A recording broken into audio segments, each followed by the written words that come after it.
Good morning, Debbie here, coming to you on a very, very hot Florida morning. Mid-Florida, that is. Not Miami. Excuse me.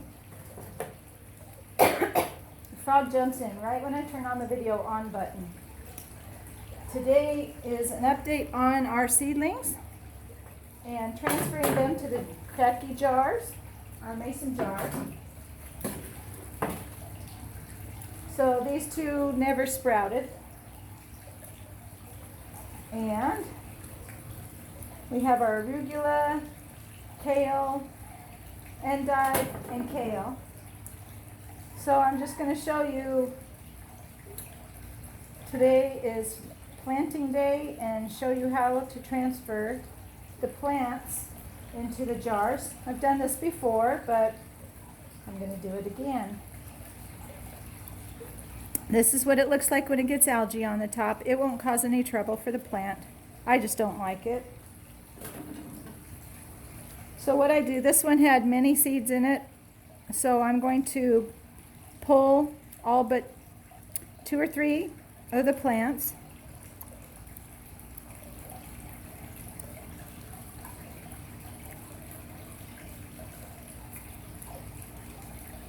Taking the leggiest ones out.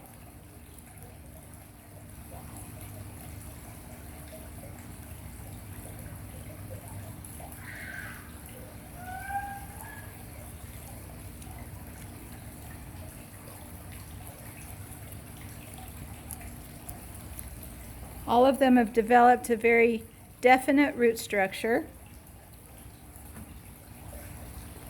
especially this one. Can you see that?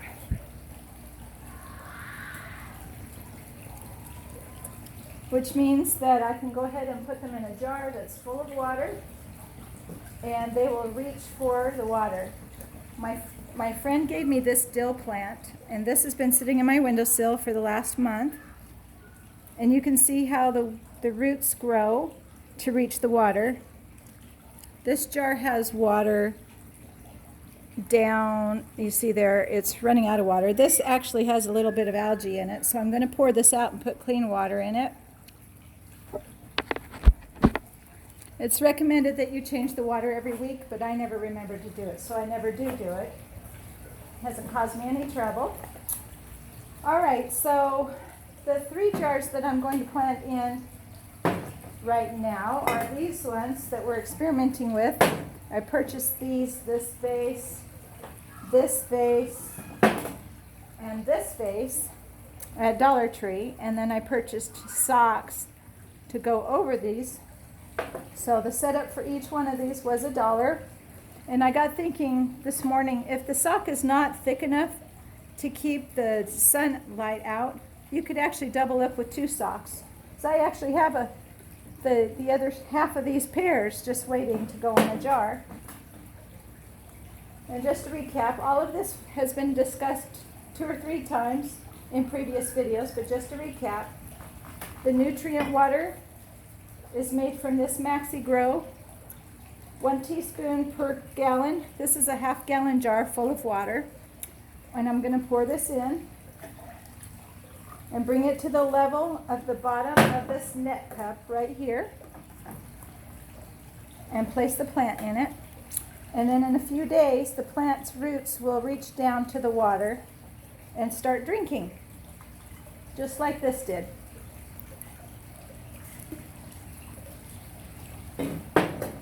So there, I just planted that one. Let's see, this one is actually, which one is this? And the little thing just came off. Kale, okay.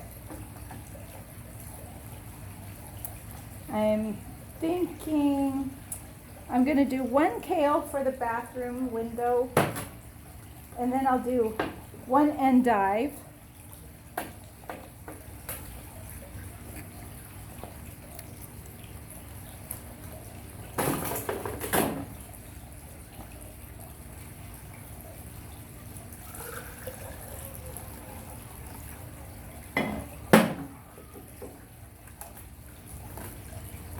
Okay, so this one sinks down to the bottom unless the sock provides a lip. I'm going to do the endive and put that in the bathroom window because I know it was too hot in the kitchen for lettuce last year, and endive is kind of delicate like lettuce, and it tasted bitter.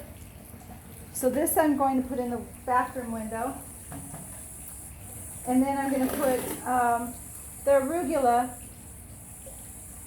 I'll plant that next, after. I'm going to put another kale in for the bathroom window.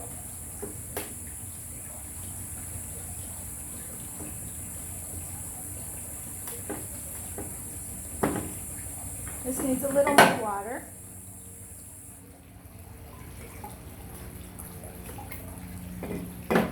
Now, the kale seeds and the kale plants looked similar, but now you can tell the difference between the kale and arugula. The kale has that little lacy leaf on it.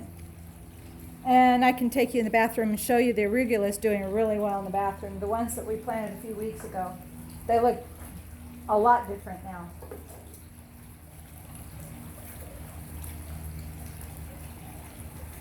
And the paper doesn't want to stay on anymore, but the plants are big enough that I can identify them now, and it's easier to push it down to the bottom of the cup so it can get the water. It needs a tad more water.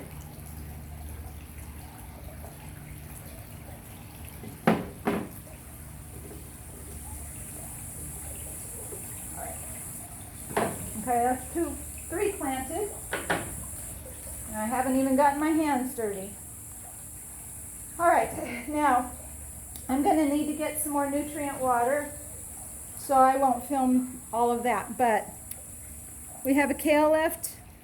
We have another kale left here, and I'm gonna put these in my kitchen window. I already know that my kitchen window is too hot. Wait a minute. Wait a minute. Which one is this? Kale. I put the wrong one in this jar. I want to take the arugula for the kitchen and the kale for the bathroom. The reason being, the arugula does really well with heat. And my kitchen window is hotter, and I've already had success with arugula in my kitchen. So this is going to go in one of these jars right here. But I ran out of water. I have enough to fill this up about a third. I have to make more water for this guy and for this guy, but I won't take the time to do it since I've already done that in a video in the past. So this arugula will go in the kitchen window because I'm out of room and out of little jars for my bathroom window, and this will go in my kitchen window. So let me take you into the kitchen. Excuse me. I'm really quite hesitant to do this right now. Number one, because it's Monday and I didn't clean on Sunday and the kitchen's a mess. Number two, there's too much sunlight coming through the window right now, so you don't get a very good view. But we're going to do it anyway. So imagine those. Here's one right here. So these jars, imagine these sitting in the kitchen window. Like so. Move that over. Like so. And what I have underneath is LED lighting. And I did all the research to make sure that it was the right type for my purpose. So I plug in, I have 2 outlets here, one here and one over there. And the LED lighting goes across, back and forth. And I just run that all day long, and at night I just simply unplug them, and it helps a smidgen. It helps a smidgen. What I need is a little bit bigger. I got the right kind of lighting. I think it's 2500 LED. I'm not sure. I have to look that up. But I don't have big enough lights or enough lights. And the jars are just a tad too far away from the lights. So if I were able to move the plants up closer to the light, that would work. Or if I was able to make the lights more numerous or bigger, that would also help. But I haven't put the energy or the money into that. Now we're going to go into the bathroom. Okay, we are in the bathroom. Now I can show you the arugula and how well it's doing. That we planted earlier. This window is really, really, really hot, and so is the kitchen window. I think this one's a little more hot. So I don't know how the kale is going to do. There's one we planted a while back. It's looking like it's frying a little bit. And then the arugula is doing pretty well. Arugula tends to like it hotter. And you can see now how the roots are reaching down. And I do see some algae growing in the water. So I'm gonna double up the socks on these. And this is dry, it definitely needs some water. So I'm gonna go get the water. All right, I have the water here. Hopping into the bathtub. I'm gonna pour some more water in. The roots are actually touching the water, so I don't need more water for this one. Okay, we're okay. I just put a little in there. Let's see how this one's doing. Okay, this is the one that I planted a couple of weeks ago where, I don't know if you remember, I said there was a root up here on the top, or a seedling that was actually sprouting. And this doesn't have a root structure. I actually planted this prematurely. I've been watering it from the top, and tons of algae is growing in there. Oops! So I don't have much hope for this one, but I've got those ones that I just planted that will replace it. So that's okay. I usually lose a couple of plants. So lessons learned, I need to double up on the socks to block the sunlight from coming out. I think this one's gonna survive. I think this one will survive. This one's gonna die. I'm putting 2 or 3 more plants in here. The rest will go in the windowsill in the kitchen. And this is just part 2 from last summer of planting in the dead of summer. In the Midwest we call it the dead of winter. Summer and winter, the only difference between how we function is we put more coats on us in the winter and less clothes on us in the summertime, but we still hold up inside. We still don't want to go outside because of the weather, and it's still very difficult to keep a garden going. And so anytime I can produce anything in the summertime, I am ecstatic. Usually from July until the middle of September, it's just pretty much a no-go unless you're just planting peppers, eggplant, and beans. So I'm going to end here, and I appreciate you watching. I hope you've learned something with all of my experimenting. Take care and have a great day. And